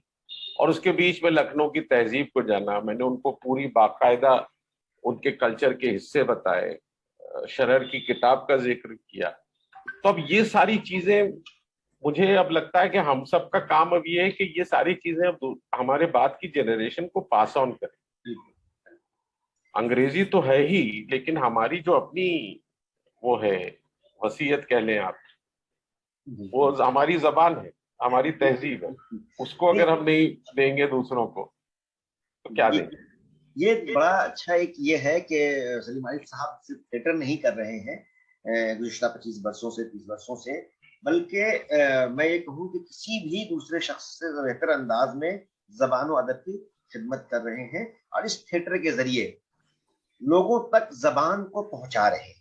आज के दौर में जिस तरह से हम हमारी जबान का या किसी भी जबान की सूरत हाल है कि वो खाली सतह पर कभी नहीं बोली जाती है, उसमें अल्फाज किस तरह से शामिल होते गए हैं। अब सलीम आरिफ साहब जिस तरह से अपने थिएटर को, अपने ड्रामों को डिजाइन करते हैं, उसमें वो थिएटर उसके जरिए न सिर्फ उन अदाकार, वो जो थिएटर से वाबस्ता फनकार हैं, उन तक वो जबान और वो कंटेंट पहुंच रहा है, बल्कि नाजरीन तक पहुंच रहा है, और नाजरीन के जरिए दूसरे लोगों तक चीजें पहुंच रही हैं। तो एक तरह से उर्दू जबान, उर्दू अदब को की शोहरत, उसकी मकबूलियत, उसको फैलाने का काम भी बहुत खूबसूरती से सलीम आरिफ साहब अंजाम दे रहे हैं, जैसा कि आपने भी फरमाया। और आप खुद बहुत अच्छे डिजाइनर हैं, जैसा कि मैंने जिक्र किया। और उस डिजाइन में सिर्फ ये नहीं कि थिएटर के लिए डिजाइन कर रहे हैं, टेलीविजन के लिए डिजाइन कर रहे हैं, या फिल्मों के लिए डिजाइन कर रहे हैं, बल्कि हमारी तारीख को किस तरह से अब लाइट एंड साउंड के जरिए पेश किया जा सकता है, उसके बहुत सारे मकबूल हमारे सामने मौजूद हैं। और जितनी हमारी तारीखी इमारत हैं, उन सबको, या किले हैं, उन सब की तारीख को लाइट एंड साउंड की मदद से पेश किया जाता रहा है। और सलीम आरिफ साहब ने भी उसमें बहुत अहम खिदमत अंजाम दिए हैं, जैसे आमिर का किले के लिए आपने किया है, अकबरी किले के लिए आपने किया है, राजवाड़ा के लिए आपने किया है, मुंबई के लिए, और पिक्टोरियल मुंबई की पिक्टोरियल हिस्ट्री और festival of India in poet. इस तरह के जो प्रोग्राम है, इस तरह की जो हमारी तारीखी चीजें हैं, और आलमी सतह पर जो तारीखी चीजें हैं, उसको भी लाइट एंड साउंड के जरिए आपने पेश किया होगा। लाइट एंड साउंड में भी एक दो मुझे कहीं कहीं छोटे छोटे पीसेस जो शायद रशेस के तौर पर नजर आए हैं, सुनने का मौका मिला, वहां भी मैं देखता हूँ कि वहां जो सिग्नेचर कहते हैं कि ये सलीम आरिफ साहब का हो सकता है, कि बहुत से ऐसे एक्टर को जैसे आवाज सुनकर के आप कहें कि ये फला एक्टर ही हो सकता है, या जैसे हबीब साहब के थिएटर को देखें तो आप ये कहें कि हबीब साहब का ही हो सकता है, कि मणिकर का ही हो सकता है, या फिल्म का ही हो सकता है। वैसे ही मुझे ऐसा महसूस हो रहा है कि एक थिएटर में भी अब सलीम आरिफ साहब का जो एक खास सिग्नेचर है, वो सिग्नेचर हमें नजर आता है।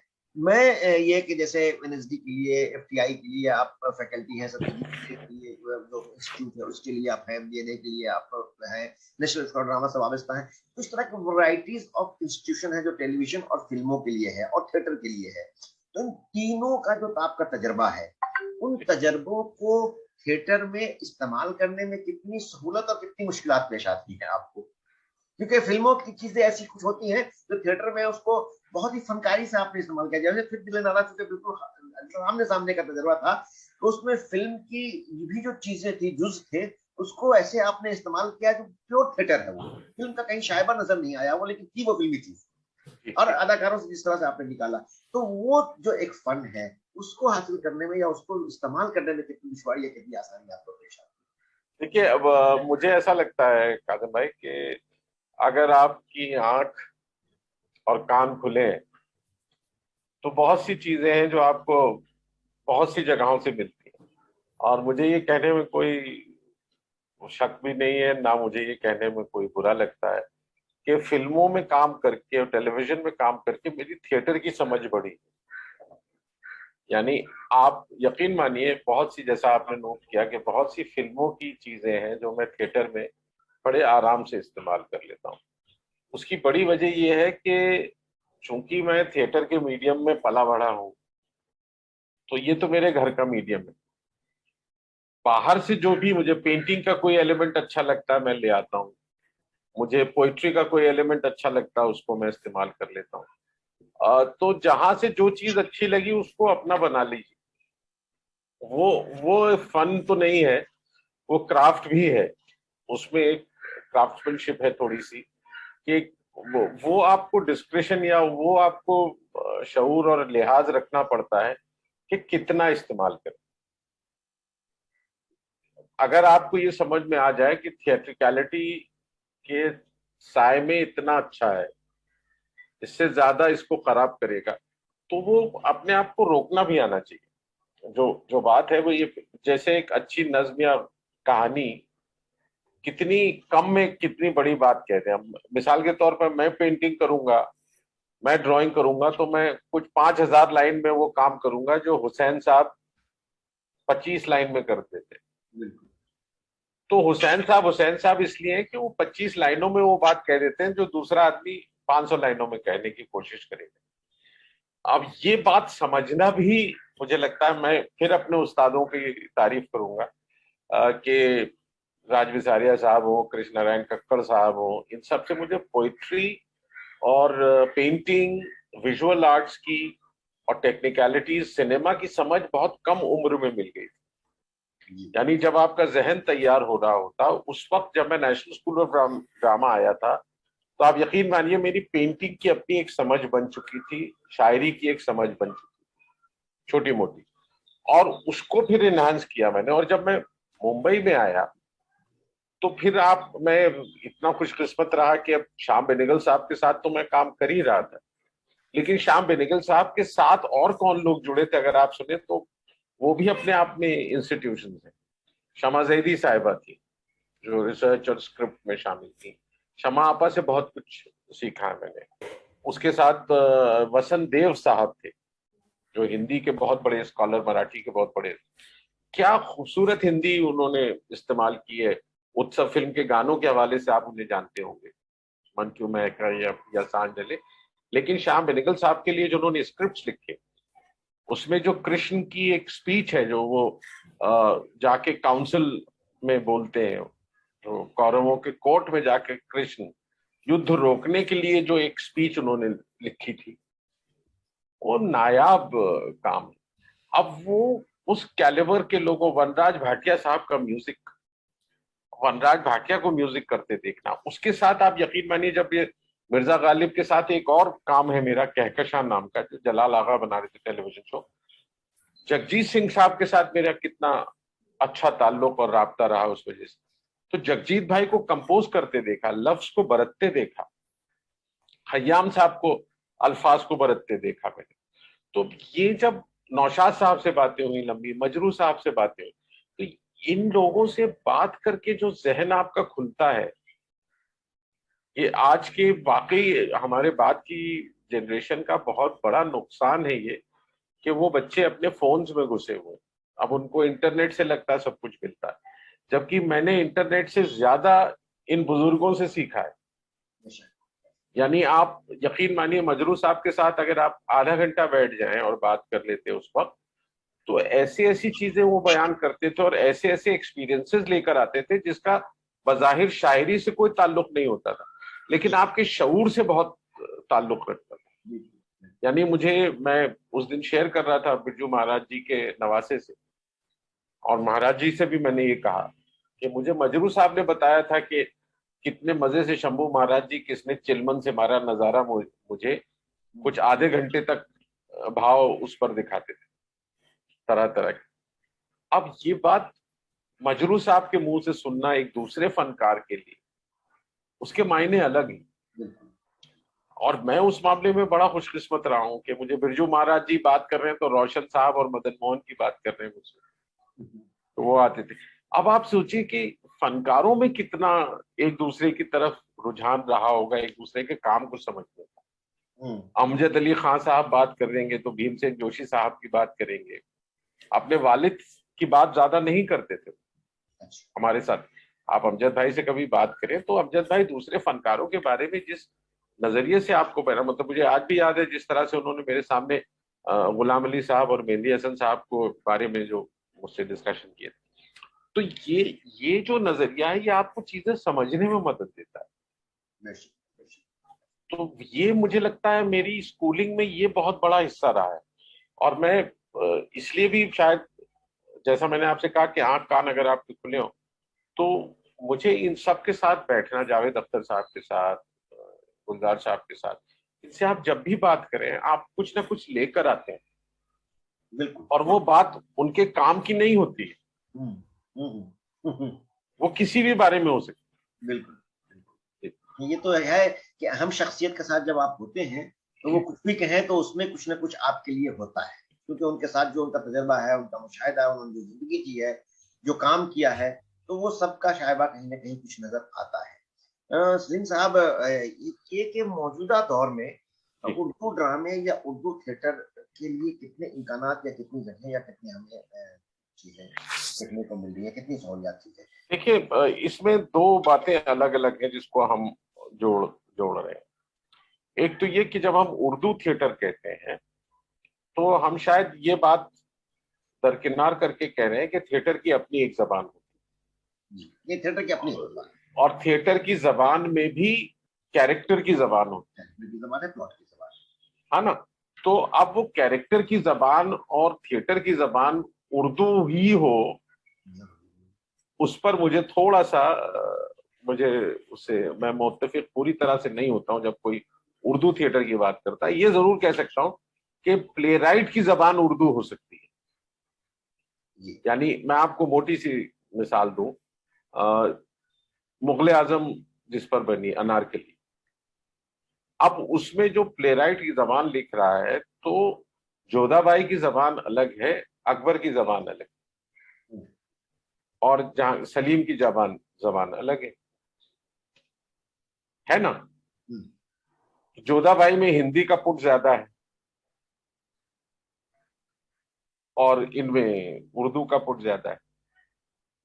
अब आप उसको, राइटर उर्दू है, उर्दू बैकग्राउंड का है, लेकिन उर्दू के साथ एक बड़ा मसला ये है कि अगर आप बोलिए तो फर्क करना बहुत मुश्किल है अच्छी उर्दू में कि ये हिंदी या उर्दू का जो झगड़ा चलता है वो बहुत फालतू का है, क्योंकि जब बोली जा रही तो जबान तकरीबन एक सी है।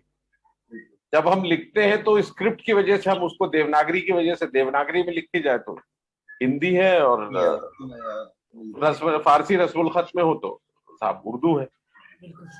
लेकिन अब ये भी हिस्टोरिकल फैक्ट है कि उस वक्त चूंकि फारसी रस्मुल खत राइज थी तो उसके पहले लिखने वाले हिंदवी के या रेख्ता के इस जबान के हुए।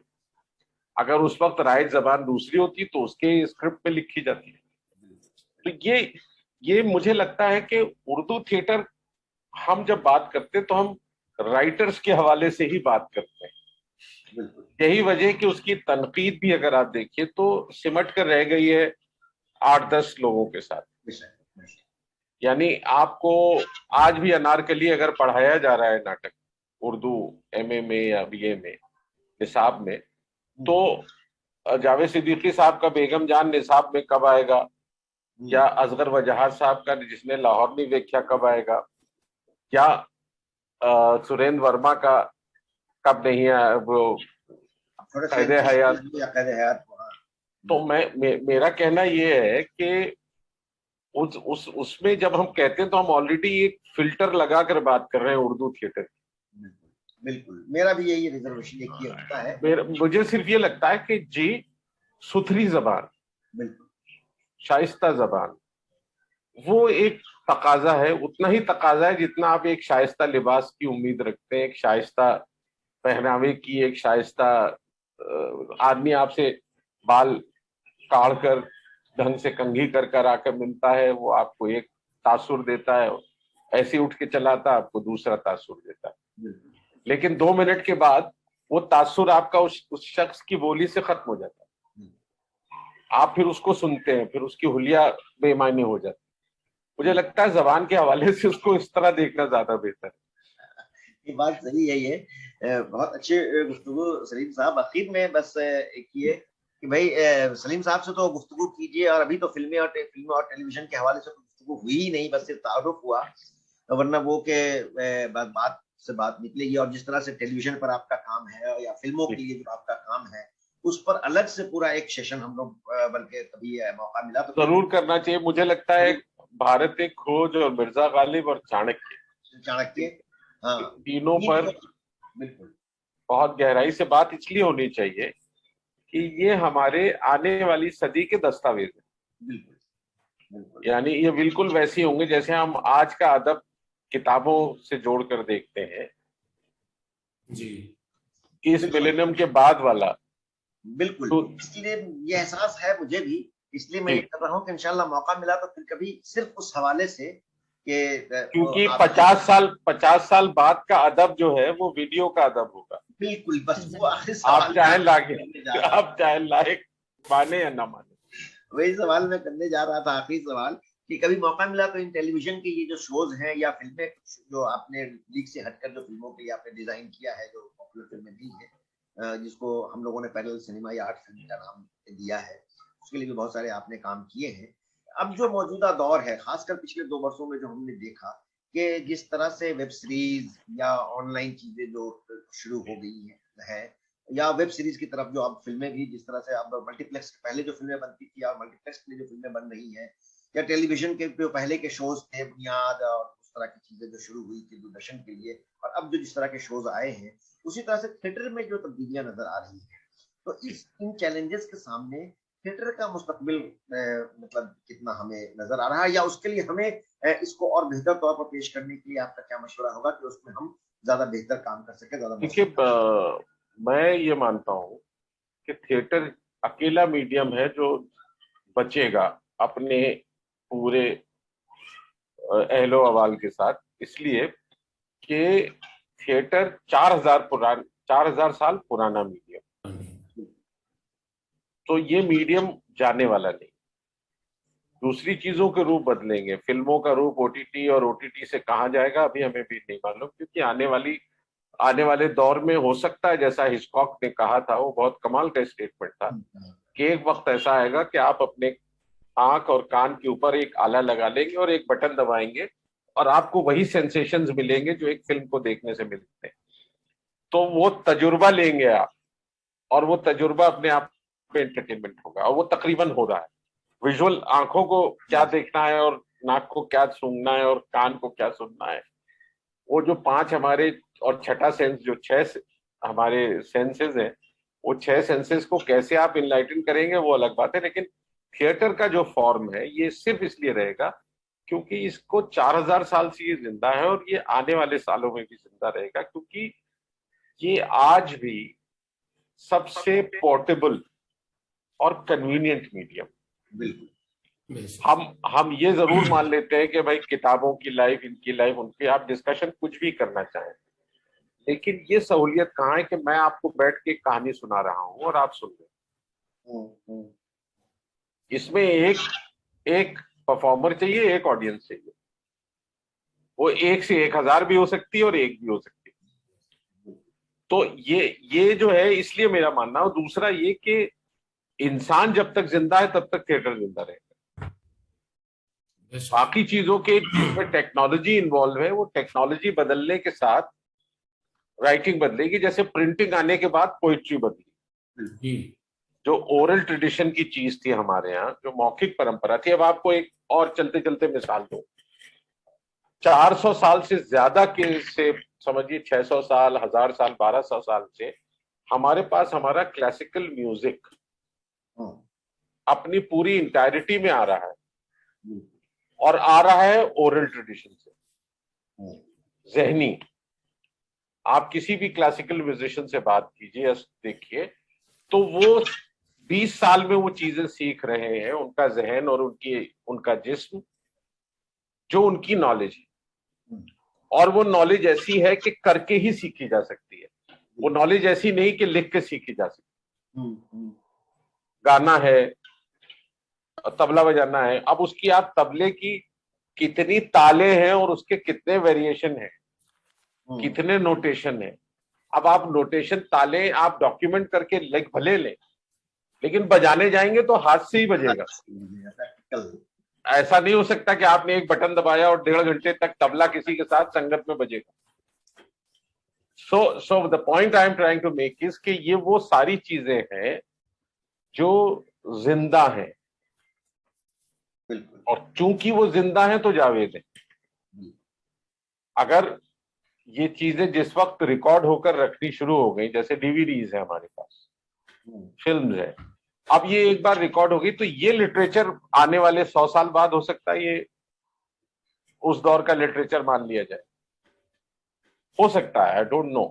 लेकिन क्योंकि हमारे देखते देखते इतने बदलाव हैं, हमें बिल्कुल तजुर्बा नहीं था कि आप एक छोटी सी पेन ड्राइव में एक आदमी की पूरी जिंदगी का काम लेके घूम सकते हैं। मिसाल के तौर पर नौशाद साहब की फिल्मों के सारे गाने आप एक पेन ड्राइव पे लेके घूम सकते हैं, तो उनका 60 साल का काम आपके पास रिकॉर्डेड शक्ल में एक पेन ड्राइव में आ गया। ये इसका तजुर्बा हमें नहीं था, ये हमें वक्त ने दिखाया। तो ऐसी चीजें होती रहेंगी, टेक्नोलॉजी से जुड़ी हुई चीजों में तब्दीली आएगी, लेकिन जो इंसान से जुड़ी चीजें हैं, जिसमें इंसान और इंसान इन्वॉल्व है, उसमें एक जो रिश्ता बनाने की बात है वो अपनी जगह रहेगी, और थिएटर वही करता है। बिल्कुल बजा फरमाया आपने। आरिफ साहब, आपने जिस तरह से गुफ्तगू की और जिस तरह से जो आपका पिछले 30-35 वर्षों का तजुर्बा है as a faculty, as a practitioner, as an अदाकार, हिदायतकार, डिजाइनर, बल्कि जितने भी इसके हिस्से हो सकते हैं, जुज हो सकते हैं, टेलीविजन के, फिल्म के, थिएटर के, उन तमाम से आपकी अमली वाबस्तगी है और खुद आप उसमें शामिल रहते हैं। यही वजह है कि आपके साथ काम करके हर शख्स को खुशी मिलती है, और जिस तरह के अदाकार, फनकार आपके साथ काम करके खुश होते हैं कि नसीरुद्दीन शाह जब आपके साथ काम करके खुश होते हैं और वो अपने डिजाइन के लिए बुलाते हैं, शाह हो या उस तरह के फारूक शेख, ये लोग आपके साथ काम करके खुश होते हैं और बार बार काम करने की ख्वाहिश जाहिर करते हैं। तो यकीनन कि जिस तरह का काम आप कर रहे हैं वो बहुत ही अहम है और काबिल तकलीद है कि इस तरह से न सिर्फ थिएटर का, न सिर्फ फन पारे का, बल्कि ज़बान और अदब का भी बहुत खिदमत हो रही है, और इसके भी तरोीज अशात के लिए हम आगे बढ़ रहे हैं। हम आपके शुक्रगुजार हैं कि आपने अपना कीमती वक्त हमें दिया।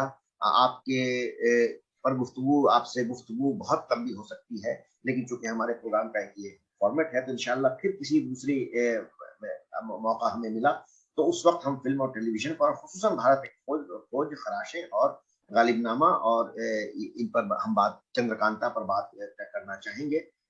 आपका बहुत शुक्रिया कि आपने मुलाकात एक फनकार से को आपने इतना वक्त दिया, गालिब इंस्टीट्यूट को, हम सब ड्रामा ग्रुप को आपने वक्त दिया, आपका शुक्रिया। मैं गालिब इंस्टीट्यूट के डायरेक्टर डॉक्टर इदरीस साहब से गुजारिश करूंगा कि वो बाज़ाब्ता शुक्रिया की रस्म अदा करें और गालिब इंस्टीट्यूट की जानिब से आप शुक्रिया अदा करें। बहुत शुक्रिया काजिम साहब। मेरी खुद की भी अपनी राय यह है डॉक्टर साहब के इस सिंफ उर्दू ड्रामा पर जो है ना एक सेमिनार भी मुनक्किद होना चाहिए, कम से कम 2 रोज़ा सेमिनार मुनक्किद हो जिसके अंदर तमाम व्यूज, सारे ख्यालात जो है उसके अंदर सामने आ सके, और इससे हम सलीम आरिफ साहब से भी जो है इस्तेफादा करेंगे और आपसे भी दरख्वास्त करेंगे कि आप भी जो है इस पे एक मकाला तहरीर फरमाएं। तो नाजरीन, आप गालिब इंस्टीट्यूट का हम सब ड्रामा ग्रुप के ज़ेर एहतमाम ऑनलाइन प्रोग्राम मुलाकात एक फनकार से में काजिम साहब की गुफ्तगू, काजिम साहब और सलीम आरिफ साहब की गुफ्तगू समात फरमा रहे थे। हजरात, मैं गालिब इंस्टीट्यूट की जानिब से मोहतरमा डॉक्टर रखशंदा जलील साहिबा, सलीम आरिफ साहब, प्रोफेसर मोहम्मद काजिम साहब, मुश्ताक साहब और तमाम नाजरीन का मशकूर और ममनून हूँ कि आपने अपना कीमती वक्त देकर हमारे इस प्रोग्राम को कामयाब बनाया। बहुत बहुत शुक्रिया। उम्मीद करता हूँ कि आइंदा भी आप हमारे साथ इसी तरह से जो है जुड़े रहेंगे। बहुत शुक्रिया सर। आदाब। मैं शुक्रगुजार हूँ उन तमाम नाजरीन और सामीन का कि जो फेसबुक पर लाइव हमारे साथ जुड़े हुए हैं, हमें देख रहे हैं और हमें सराह रहे हैं, और वहाँ भी हमें बहुत हौसला मिलता है उससे। और आने वाले दिनों में जो यूट्यूब पर जो लोग भी इसे देखेंगे और शेयर करेंगे अपने दोस्तों से, या लाइक करेंगे, या इस प्रोग्राम के हवाले से अपना कमेंट करेंगे, मैं यूट्यूब के व्यूअर को का पेशगी शुक्रिया अदा करता हूं और फेसबुक पर जो लोग भी हमारे साथ अभी इस वक्त हमारे साथ हैं, मैं उन तमाम का भी बहुत बहुत शुक्रगुजार हूं। सलीम आरिफ साहब, एक बार फिर आपका शुक्रिया। मुश्ताक साहब, इदरीस साहब और गालिब इंस्टीट्यूट साहब और हम सब ड्रामा ग्रुप का शुक्रगुजार कि आपने ये मौका इनायत किया कि हम सब लोग एकजा होकर ड्रामे के हवाले से, सलीम आरिफ साहब के ख्यालात, फिल्मों के हवाले से, आर्ट के हवाले से, पेंटिंग के हवाले से, मौसीकी, बल्कि जो भी इतने भी फनून लतीफ़ा उन तमाम के हवाले से सलीम आरिफ साहब की बहुत शुक्रिया। बहुत शुक्रिया कासिम साहब, बहुत शुक्रिया। बहुत शुक्रिया सर। आदाब।